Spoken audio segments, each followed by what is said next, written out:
Logic 0, example 23.3, recognizing modus ponens in a more complex form.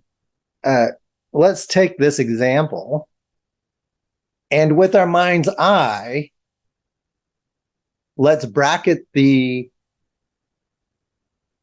essential components and see how it fits the pattern or template of a modus ponens argument.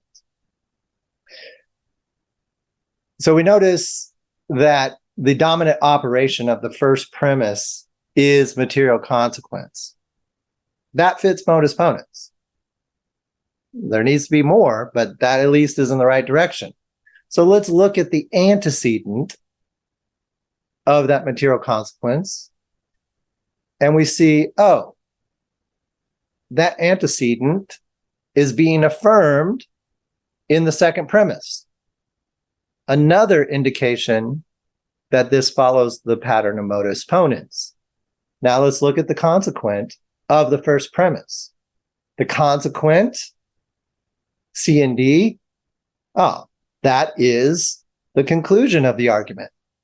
This fits the pattern of modus ponens. And we can do that all mentally with the mind's eye. So we might paste this again here, and then let's bracket those components that I just pointed out. So we have the antecedent of the first premise, which has material consequent as its dominant operation. And then let's bracket the consequent of that premise.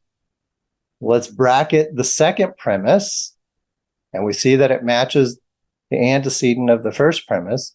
And let's bracket the conclusion, noticing that it matches the consequent of the first premise. Let's take this second form here with the brackets, and let's paste that down here. And then let's replace this first component with P, and I'm gonna line up the brackets here, and let's replace the second component with Q, and then here is P again,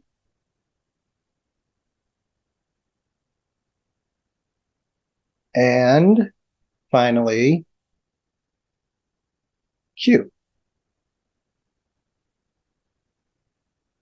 All right.